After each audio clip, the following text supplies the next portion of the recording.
शासन की महादेव भगवान की हीरो आदिश्य भगवान की आचार्य गुरु स्वामी परम तपस्वी परम संत शिरोमणि पंच वर्ष की जल की त्यागी स्वतंत्र सेनानी ज्ञान वृद्धि तपो वृद्धि वयो वृद्धि वात्सल्य मूर्ति आचार्य श्री स्वामी नीमी सजी महाराज की जय।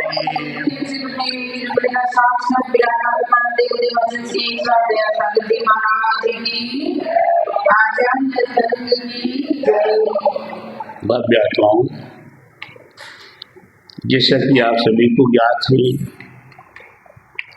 पिछले दिनों से श्रावण के संबंध में चल रही है और श्रावण की गुणों का वर्णन। श्रावण के कितने गुण? 21 गुणों में से मैंने आपको एक एक करके कितने गुणों को बताने का प्रयास किया।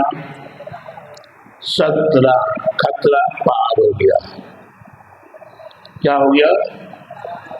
17 खतरा पार हो गया। आज 18वां नंबर आ रहा है। हमारे अरहंत प्रभु के कितने दोषों से रहित होते हैं? 18 दोषों से रहित हुआ करती हमारे अरहंत प्रभु। और आज 18वां गुण कौन सा आ रहा है श्रावक का?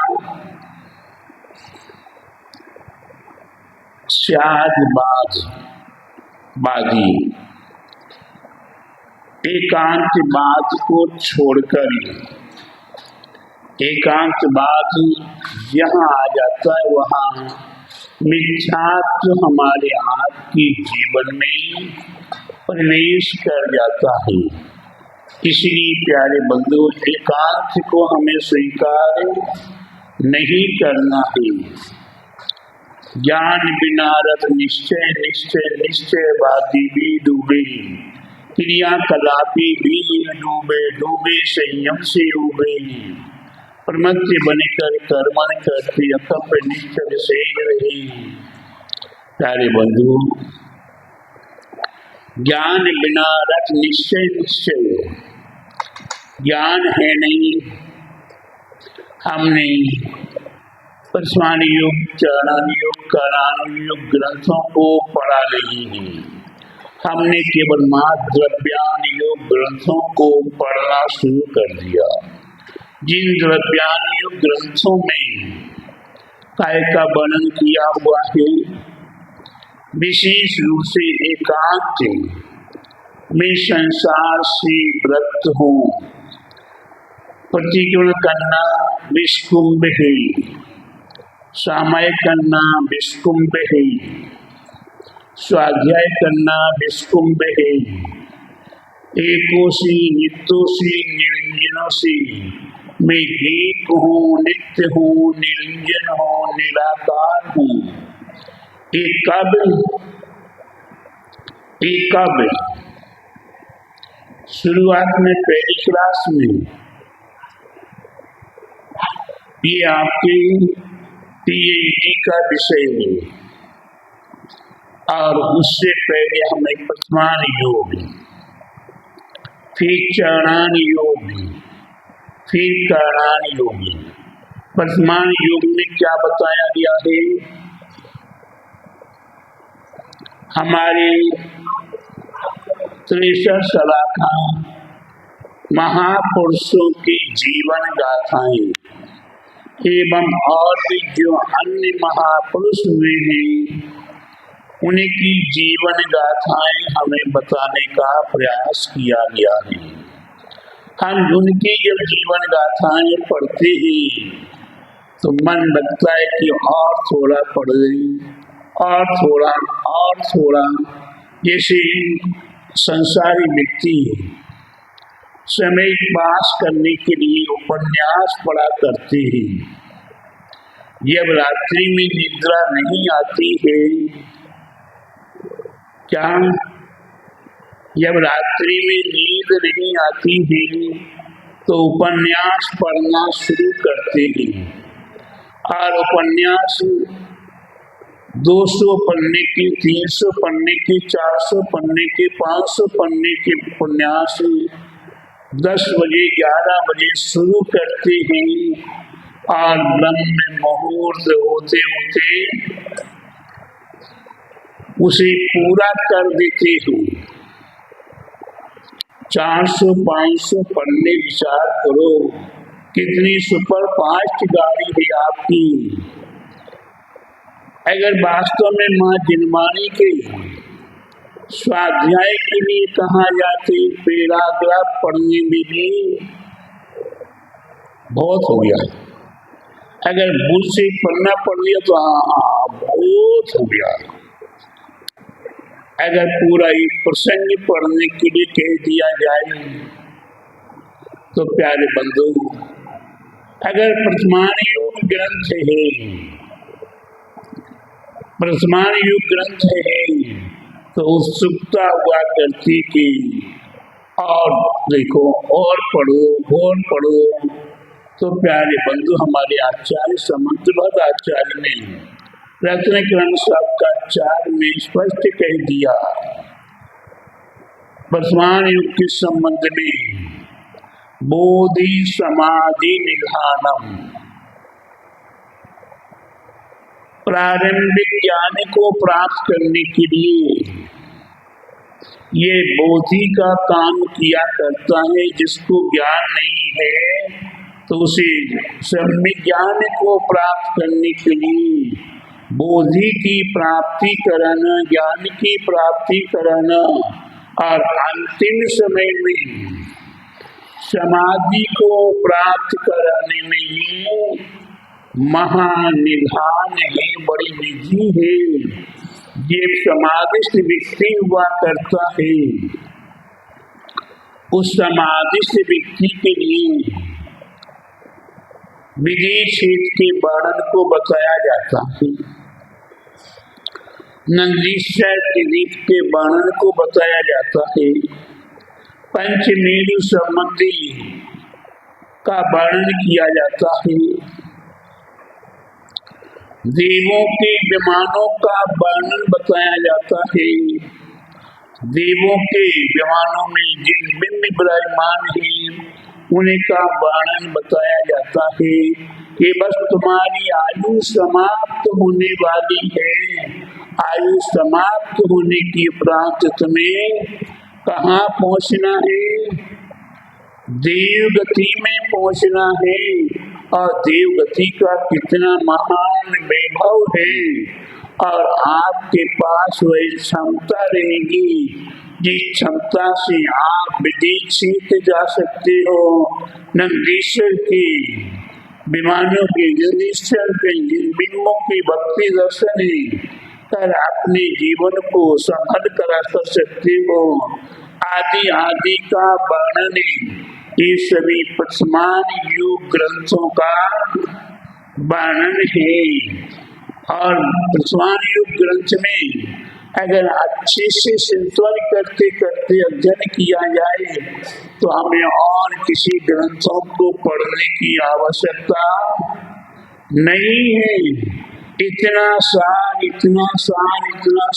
है कि हमारे तीर्थंकर प्रभु, हमारे महापुरुष पिछले भाव में कैसे थे, इस भाव में कैसे चल रहे हैं और अगले भावांतरों में वो कहाँ पहुँचेंगे। कोई स्वर्ग पहुँचेगा, कोई मोक्ष पहुँचेगा, उन सबका वर्णन बताया हुआ है। तो प्यारे बंधु, वर्तमान योग, फिर वर्तमान योग के अनुसार हमें अपना चरण योग, हमें अपना आचरण करना है। तो हमें चरण योग ग्रंथ को पढ़ना पड़ेगा, हमें जिसमें 12 व्रतों का वर्णन बताया जा रहा है, जिस पर रत्न के अनुसार का 4 पुरुषार्थ सिद्धि पाए, धर्म रत्ना करे, आदि ग्रंथ हमारे लिए चारण युग के ग्रंथ हैं। उन्हें चारण युग के ग्रंथों को हमें अध्ययन में लाना होगा, तभी जाकर हम पता कर सकते हैं कि हमारे चारण युग के ग्रंथों के माध्यम से हमारा आचरण कैसा हो रहा है। अन्यथा प्यारे बंधुओं, वह बात याद आती है, लक्ष्य नहीं, लोग कहते हैं वह ऐसा है, वह ऐसा है। क्या लोग कहते हैं वह ऐसा है, वह ऐसा है, वह ऐसा है। मैं उन्हीं से पूछना चाहता हूँ, ना उनके पास पैसा है और ना उनकी इज्जत है, ना उनके पास पैसा है ना उनकी इज्जत है। मैं उन्हीं से पूछना चाहता हूँ कि तुम्हारा स्वभाव और तुम्हारा आचरण कैसा है। अपने आचरण को एवं अपने स्वभाव को जानने का प्रयास करना पड़ेगा, तभी जाकर हम अपना आचरण पवित्र कर सकते हैं। अन्यथा प्यारे बंधु, हमें पर चर्चाओं में तो बहुत समय व्यतीत कर देते हैं। क्या पर चर्चाओं में, कल मेरे सामने कुछ चर्चा हो रही थी कि मंदिर आते हैं काय के लिए, समय पास करने के लिए। काय के लिए आते मंदिर? समय पास करने के लिए आते हैं। तो प्यारे बंधु, समय पास करने के लिए बहुत स्थान है। मंदिर वह है जिस मंदिर को हम पवित्र से पवित्र स्थान मानते हैं, और हमारे मंदिर में हम भव्य आत्माओं को वह आत्म शांति प्राप्त हुआ करती है, वह परम शांति प्राप्त हुआ करती है। और जिन मंदिरों में वास्तु के अनुसार मंदिर का निर्माण हुआ हो, शिव मूर्ति में निर्माण हुआ हो, शिव शुद्ध विधि के साथ विधि विधान के अनुसार पंच कल्याण प्रतिष्ठा आदि हुई हो, और शुद्ध प्राणायामों के साथ उस जिनालय में हम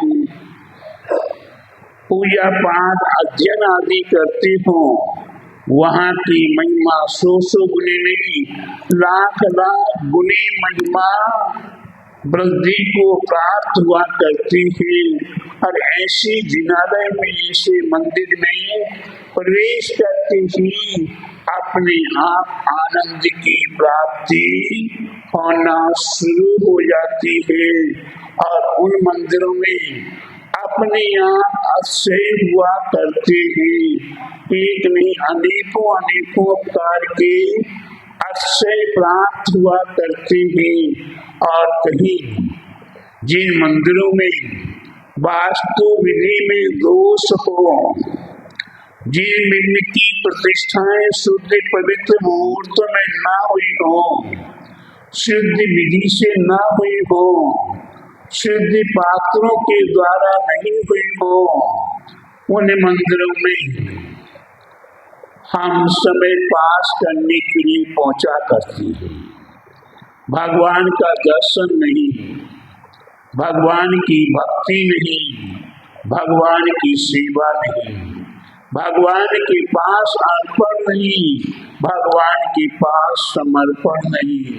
तो प्यारे बंधुओं, ये हमारे आपके लिए मंदिरों की क्षति करना, मंदिरों की महिमा को क्षति पहुंचाना, मैं मंदिर की जो अक्षय हुआ करते हैं उनको क्षति पहुंचाने का ये प्रयास किया जाता है कि हम समय पास करने के लिए मंदिर आए हैं।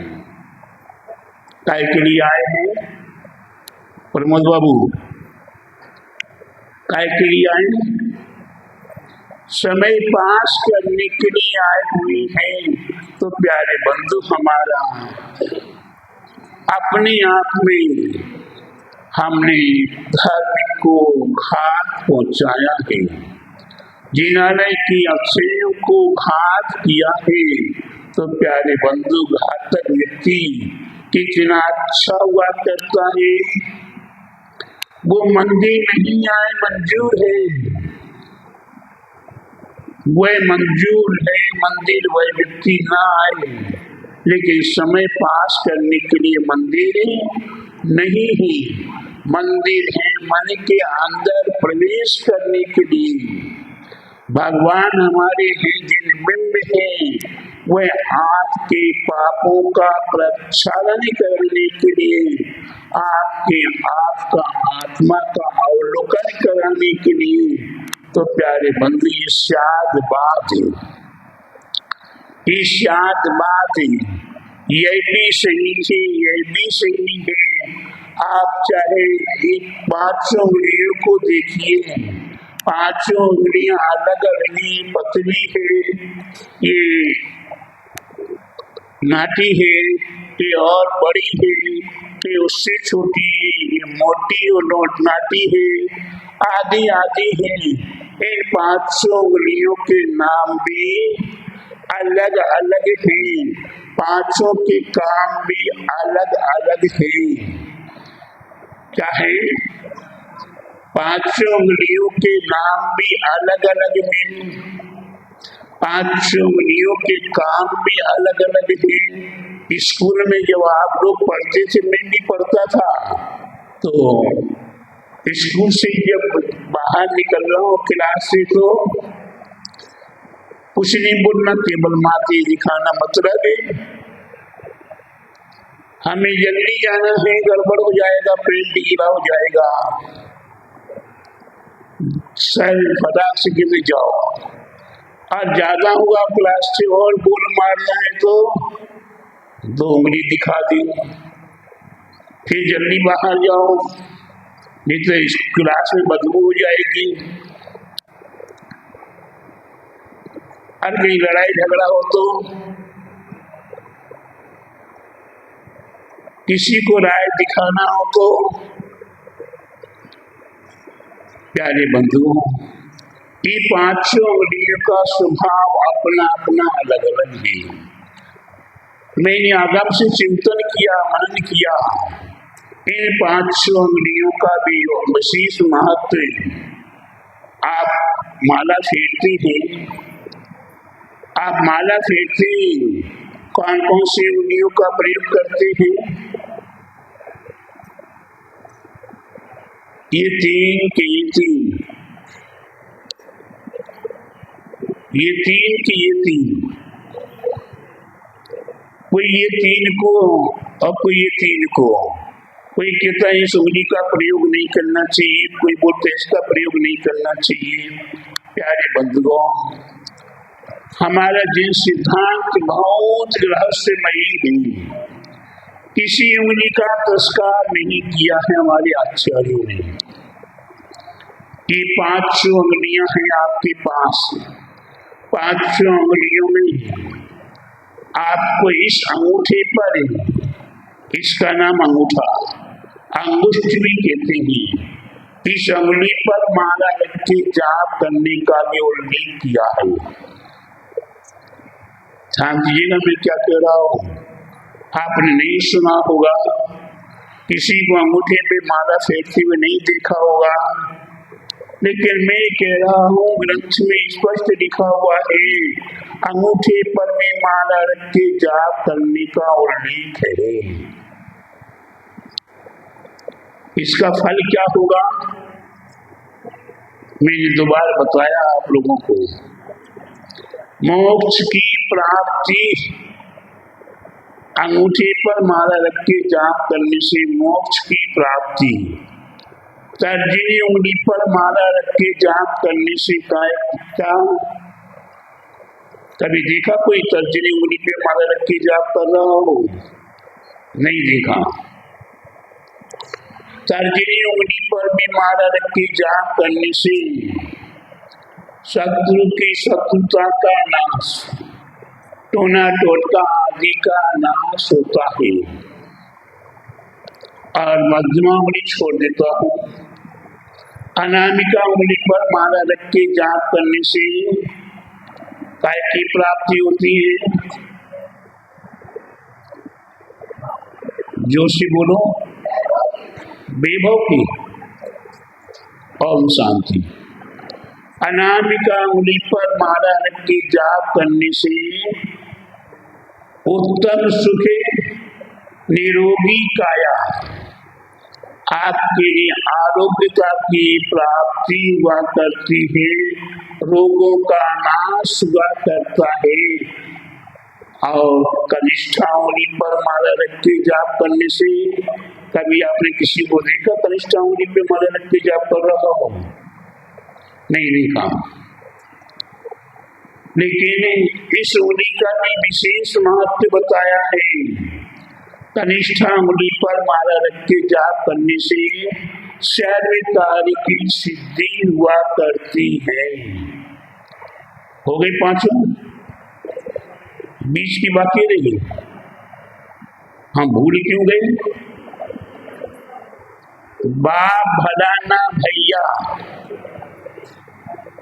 बाप भलाना भैया सबसे बड़ा रुपया। आज के समय में सारी जगह संसारी प्राणियों को क्या चाहिए?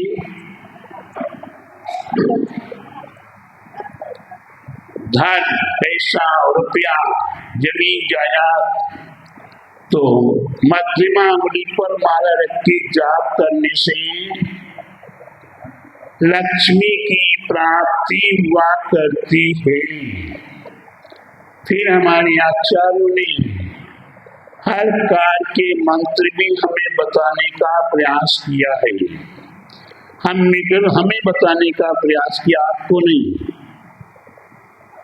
क्यों? कि आपका उसमें रुचि हो, जब भी तो आपको मिलेगा। मेरे को रुचि है, मेरे को लगाव है, तो वह मंत्र भी हमें बताए गए हैं। मैं आपसे पूछना चाहता हूँ, आप भक्तामृत विधान करते हैं ना? करते कि नहीं? जोर से बोलो। हाँ करते हैं, हर संडे को करते हैं, और मौका लगे तो भक्तामृत का पाठ भी प्रतिदिन करते हैं। ऐसा कौन सा श्लोक है जिस श्लोक में वो रहस्य छिपा हुआ है? ओम ह्रीं लक्ष्मी प्राप्ति नमः।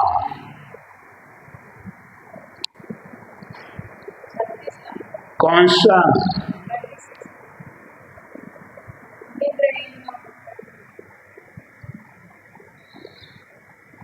ओम शांति। ओम ह्रीं लक्ष्मी प्राप्ति नमः। अरे मैं जब से आया हूँ तब से मैं विधान में पूरा सहभागी बनता हूँ, मंत्रों का उच्चारण भी मैं करता हूँ, और वही मंत्र भी आता है ओम ह्रीं लक्ष्मी प्राप्ति नमः। लेकिन आप लोग इतनी फास्ट गाड़ी में बैठे हुए होते हो, सुपर सुपर सुपर महा सुपर फास्ट गाड़ी होती है, और आपको मंत्रों का उच्चारण भी समय में नहीं आता है। आता है?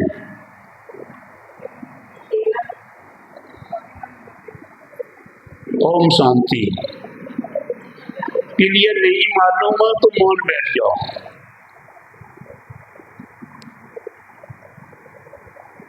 क्लियर नहीं मालूम हो तो मौन बैठ जाओ। अंत में हाथ जोड़ लेना कि महाराज जी आप ही बता दो। 48 नंबर का श्लोक, 48 नंबर के मंत्र आज को देखिए आप। 48 नंबर का श्लोक है, उसी का यंत्र देखिए। उस यंत्र में सबसे अंदर में ओम ह्रीं लक्ष्मी प्राप्ति नमः, कि आपको लक्ष्मी की प्राप्ति। सभी की इच्छा हुआ करती है कि मेरे को लक्ष्मी मिले, लक्ष्मी मिले। हमारे डॉक्टर साहब बैठे सामने हाथ जोड़ रहे थे,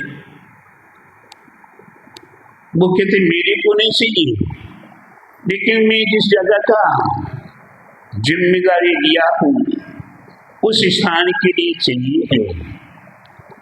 प्रवासगिरी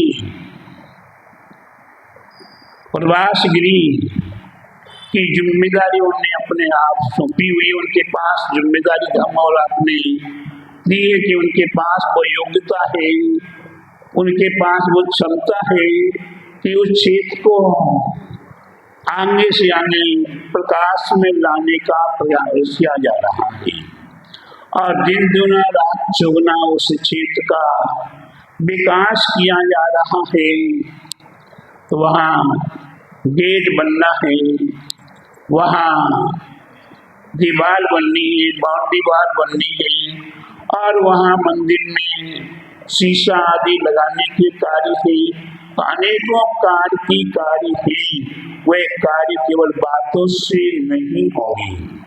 जैसा कि मैंने कल जैन मिलन की मीटिंग में कहा था कि मंच पर स्पीकर पर बोलने से काम नहीं चलेगा।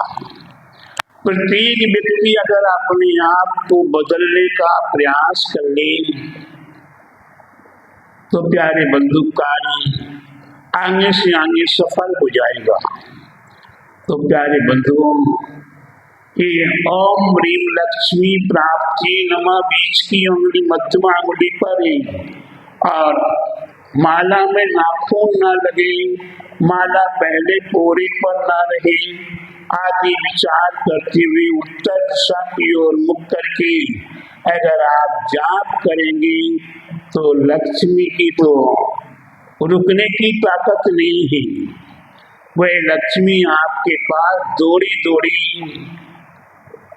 चली जाएगी और आप उस लक्ष्मी का जैसे सदुपयोग करेंगे, जितना जितना सदुपयोग करेंगे उतने उतने वो कई गुनी असंख्यात गुनी वृद्धिगत होती चली जाएगी। तो प्यारे बंधुओं, हमारे आपके लिए शायद का ध्यान रखना है, मैं कहीं अपने लक्ष्य से भटक ना जाऊं। अगर आप मंदिर में आ रहे हैं, कहीं अगल बगल में आपकी दृष्टि, वैसे तो आपकी दृष्टि मंदिर में आते समय कहाँ रहनी चाहिए? जिसके पास आ रहे हो उसकी ओर ही दृष्टि होनी चाहिए, माने भगवान की ओर आपकी दृष्टि हो। अगर किसी भी कारणवश हमारी आपकी चंचलता के कारण, मन वचन काय की चपलता के कारण इधर उधर दृष्टि गई और उस दृष्टि में कहीं कोई उल्टा सीधा करता हुआ, गलती करता हुआ दिखाई दे दिया तो आप क्या करते हैं? बिगर विचारे ही तत्काल टोकने का प्रयास करते हैं ना। हमारा लक्ष्य पहले भगवान का दर्शन करे,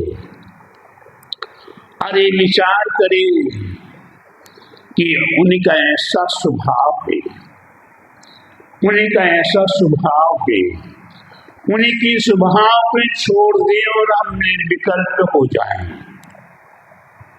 क्या अपने अपने स्वभाव पर छोड़ दीजिए थोड़ी देर को। आप भगवान के दर्शन करने आए हैं तो आप दर्शन कीजिए, भक्ति कीजिए, पूजा कीजिए, जाप कीजिए, स्वाध्याय कीजिए, वह आपके लिए आपका लक्ष्य है। और कहीं आपने यहाँ वहाँ लक्ष्य को स्थिर कर दिया तो मूल लक्ष्य आपका छूट जाएगा और उस लक्ष्य को भूल जाओगे तो आपका कार्य सफल नहीं हो पाएगा। आज ये मान लीजिए, शायद बात को समझने के लिए आपके जीवन के कुछ उदाहरण हैं। आप एक हैं और आपके साथ में 18 नाते लगे हुए हैं। कोई आपका पिता है, कोई आपका भाई है, कोई आपकी बहन है, कोई आपका मामा है, कोई आपका नाना है, कोई आपका फूफा है, कोई आपका बेटा है, आदि आदि 18 संबंधी। अब आपके लिए बेटा आता है और पिताजी पिताजी बोलता है तो आपकी दृष्टि किसकी ओर जाती है? बेटे की ओर। और कहीं आपका भाई आता है और भैया भैया भैया, तो आपकी दृष्टि किस ओर जाती है? भाई की ओर। कोई आता है कितना फूफा जी, कोई कितना मामा जी, कोई कितना नाना जी। तो जिस नाम से आपको पुकारा जा रहा है, आपका लक्ष्य और आपकी दृष्टि उस ओर ही जाएगी। तो आप एक हैं। क्या हैं? आप एक हैं और आपको 18 कांड से पुकारा जा रहा, उसका नाम शादबाद। मैं मामा भी हूँ, मैं चाचा भी हूँ, मैं भाई भी हूँ, मैं पुत्र पिता भी हूँ, मैं पुत्र भी हूँ, मैं सभी कार से हूँ। लेकिन जब जिस समय पे कार्य रूप हो, वही श्रेष्ठ हुआ करता है, वही लक्ष्य हमारा श्रेष्ठ हुआ करता है। इसलिए प्रत्येक भक्तात्माओं को चाहिए कि आप घर में रसोई बनाते हैं, आटा गेहूं का आपके पास है, चने का आटा आपके पास है। अब चने के माध्यम से या गेहूं के माध्यम से, गेहूं का आटा एक है और उसी गेहूं से आप रोटी बना सकते हैं, उसी गेहूं के आटे से आप पूड़ी बना सकते हैं, उसी गेहूं के आटे से आप बाटी बना सकते हैं, उसी गेहूं के आटे से आप गोंठा बना सकते हैं। मेरे को याद नहीं आ रहा, भूल जाता हूँ क्योंकि उस जगह में हो नहीं रहा। क्योंकि नमक का भी त्याग है, चीनी का भी त्याग है। ये दुनियादारी का हमारे सामने आ ही नहीं पाता है। लेकिन इतना अवश्य है कि एक ही वस्तु से अनेकों प्रकार के पदार्थ बनाए जा सकते हैं, वह है अनेकांत। अन्यथा आप पकड़ के बैठ जाते हो, जो जो देखी बीत राग ने, सो सो होते बीरागे, अनहोनी कबौनी होते काय होते अजीरा रे। ये एक छंद के 2 चरण हुए, 2 चरण बाकी है। वो कौन कौन से हैं? आप लोगों में से कोई बताएगा? जो जो देखी बीत राग ने, सो सो होती बीरा रे, अनहोनी कबौनी होते काय होते अघीरा रे। ये एक श्लोक के 2 चरण हैं। 2 चरण से वो कौन है? क्या क्या देखी बीत राग ने, क्या क्या देखी बीत राग ने, तू क्या जाने बीरा रे। अब बीत राग की बाणी से हर भव की पीरा रे। प्यारे बंधुओं, हम अपने आप को निश्चय में डुबा देते हैं और व्यवहार को गौण कर देते हैं, छोड़ देते हैं। इसलिए मैंने पहले ही कहा, ज्ञान बिना रट निश्चय निश्चय, निश्चयवादी भी डूबे, क्रियाकलापी भी डूबे, डूबे संयम से उबे। प्यारे बंधुओं, ज्ञान बिना रट निश्चय निश्चय, मैं आत्मा में आत्मा में आत्मा में आत्मा में परमात्मा में परमात्मा, परमात्मा परमात्मा कह रहे, आत्मा आत्मा कह रहे, लेकिन आत्मा को प्राप्त करने का प्रयास नहीं करे। दूध में घी छिपा हुआ है। दूध में घी छिपा हुआ है और उस दूध में से घी निकालने का प्रयास नहीं किया जा रहा है, तो क्या आपको घी मिल जाएगा? और प्रयास भी किया गया, आपने क्या किया? दूध से छेना बना दिया। क्या बना दिया? गरम गरम दूध में थोड़ा सा नींबू का रस डाल दिया, क्या बन गया? छेना बन गया। अब घी कहाँ है? विकास भैया, नहीं निकलेगा। छेना बन गया, छेना भी रूखा हो गया और पानी भी रूखा हो गया, आपको घी नहीं मिलेगा। तो हम आज तक यही प्रयास कर रहे हैं, दूध से घी प्राप्त करने का प्रयास कर रहे हैं और दूध को फाड़ फाड़ के फेंकते जा रहे हैं, हमें घी नहीं प्राप्त हो रहा। विवेक पूर्वक अगर हमने कार्य करना शुरू किया, दूध को गर्म किया, प्रेम से दूध को जमाने का प्रयास किया, दही बनके तैयार हो गया। दही को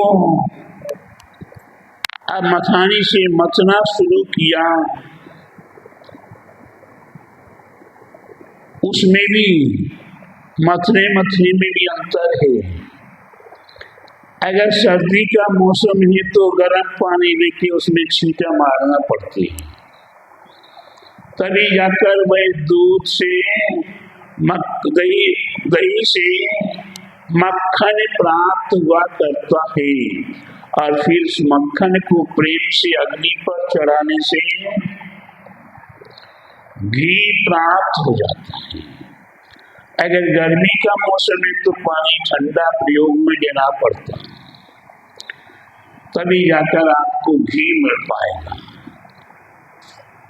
तो आप विधिवत कार्य करेंगे तो मिल पाएगा। ठीक उसी प्रकार से आप जगत संसार में रहते हुए हमें अपने आत्मा से परमात्मा को प्राप्त करना है। क्या करना है? आत्मा से परमात्मा को प्राप्त करना है। अभी हमारी आत्मा हमारे हाथ में नहीं है, अरे बहिरात्मा बनी हुई है। क्या बनी हुई है? अभी हमारी आत्मा बहिरात्मा बनी हुई है, बाहर में सुख है। यह मेरा, यह मेरा, यह मेरा, यह मेरा, ये आत्मा पर पदार्थों को अपना अपना कहती चली जा रही है। वह बहिरात्मा है, बाहर में सुख है, पुत्र में सुख है, पुत्री में सुख है, पिता में सुख है, माता में सुख है, धन दौलत पैसे में सुख है, जमी जायदाद में सुख है, पर निंदा करने में सुख है और नाना प्रकार के दूसरों की बुराई करने में सुख है। तो प्यारे बंधु, उसमें सुख सुखे मानते रहेंगे तो हमारी आत्मा बहिरात्मा है। इन बाहर के पदार्थों से अपनी आत्मा को हटा करें, अंदर आत्मा को अपने आप में लाना है। मैं एको से, नित्यों से, निरंजनों से, मैं एक हूँ, नित्य हूँ, निरंजन हूँ, निराकार हूँ। तब जाकर आप बहिरात्मा से अंतर आत्मा में प्रवेश कर जाएंगे। अब अंतर आत्मा में प्रवेश करने के उपरांत जिस प्रकार सोने को प्राप्त करने के लिए 16 प्रकार का ताव दिया जाता है। 16 प्रकार के ताव का मतलब तपाया जाता और अकेले तपाने से काम नहीं चलेगा। एक बार तपाया है और तत्काल ही गरम गरम को ठंडे पानी में डालोगे तो एक ताव कहलाएगा। इसी प्रकार से 16 बार तपाना और 16 बार ठंडे पानी में डालना, तब जाकर वह सोना आपको शुद्ध सोना प्राप्त हो जाता है। पाषाण से सोना बनाने की विधि तो हमने जान ली, लेकिन आप अपने आत्मा को परमात्मा बनाना है तो हमें 16 काल की भावनाओं को स्वीकार करना पड़ेगा। क्या करना पड़ेगा? 16 काल की भावनाएं, जिसे कहते हैं 16 कारण है। इन 16 काल की कारणों को अगर आपने स्वीकार कर लिया, दर्शन, विशुद्धि, विनय, संपन्नता आदि 16 कारण भावनाओं को आप स्वीकार कर लेंगे तो आप केवल मात्र सामान्य नहीं, आप तीर्थंकर भी बन सकते हैं। ये तीर्थंकर बनने का उपाय बताया हुआ है। बनना तो सभी चाहते। कौन कौन बनना चाहता तीर्थंकर? देखो, बस जल्दी हाथ उठाए, जल्दी नीचे कर लिए। कौन कौन बनना चाहता तीर्थंकर? सभी बनना चाहते, लेकिन 16 कारण भावनाओं को कौन भाना चाहता? भाना चाहते, लेकिन कितने वर्ष हो गए आपको बातें बातें, वर्षों व्यतीत हो गए, जितनी उम्र हो गई उसमें से 10 साल कम कर दो, 15 साल कम कर दो, 20 साल कम कर दो। जब से आपने अपने आप का होश संभाला है, धर्म में रुचि आई है, तब से पर्वत पर्व के पहले 16 कारण भावनाओं को भी पूरा भाद्र का महीना आपका धर्म ध्यानमय है। और उस 16 कारण भावनाओं को पाने के लिए हमारे पास दर्शन विशुद्धि, सम्यक दर्शन प्राप्त कैसे हो, और सम्यक दर्शन प्राप्त होने के उपरांत वह और विशुद्ध और विशुद्ध और विशुद्ध कैसे हो, उसकी उपरांत विनय संपन्नता। हमें विनय करना। किसकी विनय? हमने दुकान में बैठकर ग्राहक की बहुत अच्छी विनय की। ग्राहक को कोई धुतकारता नहीं है, ग्राहक से कोई तू मैं करके नहीं बोलता। ग्राहक से भैया बोल के, चाचा बोल के, अंकल बोल के, बाबा बोल के हम ग्राहक को सम्मान देते हैं। उसका इतना विनय करते, इतना विनय करते हैं कि उसके जेब के नोट भी बाहर निकलने लगते हैं। और हमारा लक्ष्य, दुकानदार का लक्ष्य यही होता है कि उसके जेब के नोट, उसके पर्स के नोट कैसे मेरे हाथ में आए, तो वहां विनय करती है। घर में दाई की विनय, घर में नौकरानी होती है या नौकर होता है, उसकी कितनी विनय की जाती है। घर में प्रवेश करते उसको चाय, नाश्ता आदि दिया जाता है। प्यारे बंधुओं, हमें विनय करना सीखना है। दर्शन विनय, ज्ञान विनय, चारित्र विनय, तप विनय, इसके उपरांत व्यवहार विनय। विनय के कितने भेद बता दिए मैंने? 4 की 5? तो 4 होते कि 5? 5 होते ना। कौन कौन से?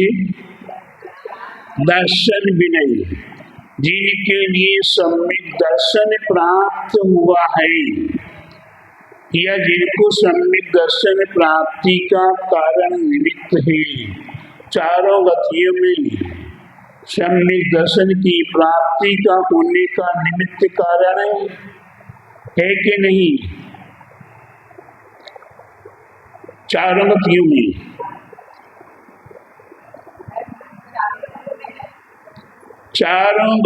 में सम्यक दर्शन की प्राप्ति हो सकती है, इसमें कोई दो राय नहीं है। आप नारकी जीवों की विनय करते हैं,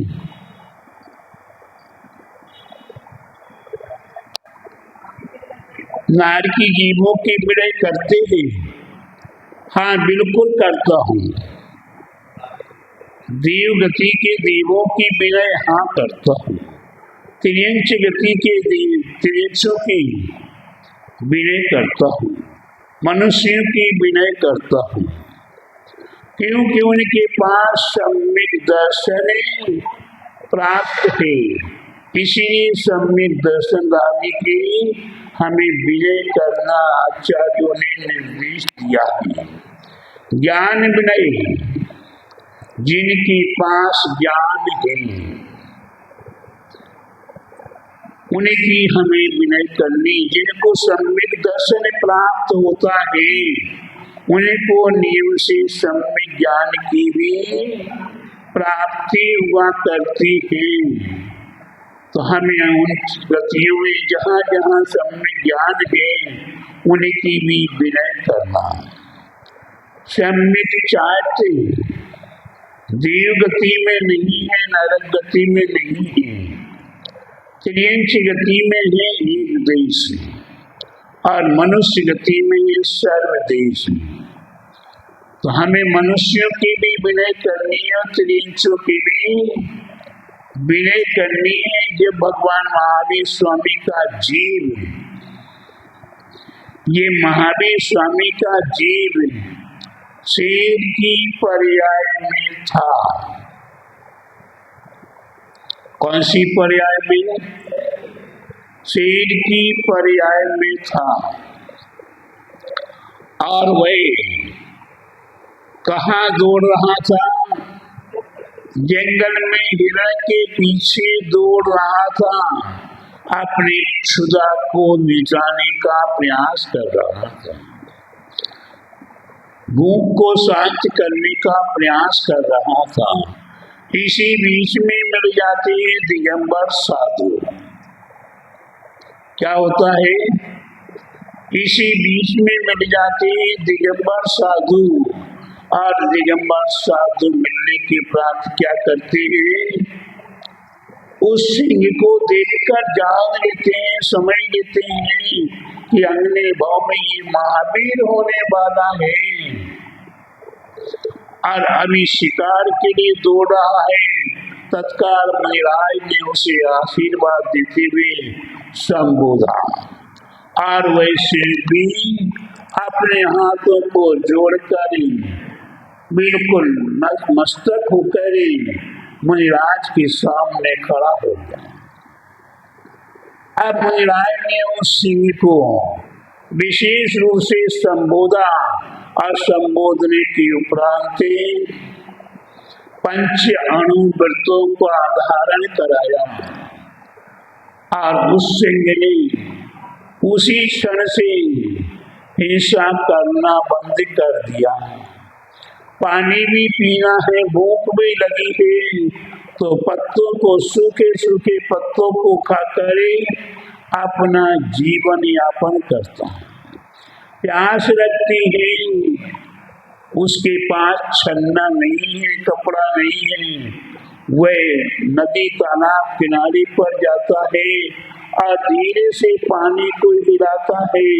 हिलाने के बाद जो पानी में सूक्ष्म जीव है वह इधर उधर हो जाते हैं और उस पानी को पीकर वह अपना जीवन यापन करने लगा और धीरे धीरे मृत्यु के उपरांत वह मनुष्य गति को प्राप्त करता है और भगवान महावीर बनता है।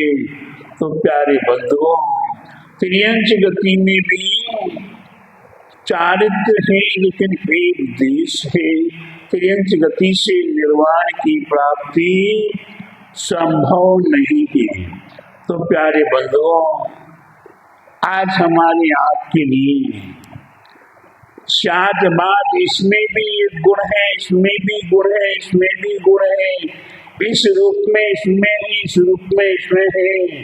तो हम उस तरह से अपने जीवन को शादबाद बनाते हुए हम अपने आत्मा से परमात्मा बनने का प्रयास करें। यही हमारे जीवन का मुख्य सार है, मुख्य रहस्य है। हम अपने जीवन को सुरक्षित करें और शादबादवादी बनने का प्रयास करें। प्यारे बंधु, एक बार जोर से बोलेंगे, बोले आदेश से प्रभु आदिनाथ भगवान की जय। दाल सांग जी ने बाण माता की। आचार्य गुरुवरी स्वाति परम तपस्वी चरी परम ऋषि संत शिरोमणि, 5 वर्ष की जल की त्यागी स्वतंत्र सेनानी, ज्ञान वृद्धि तपो वृद्धि वयो वृद्धि वात्सल्य मोती आचार्य श्री स्वाति देवी सजती महाराज की जय।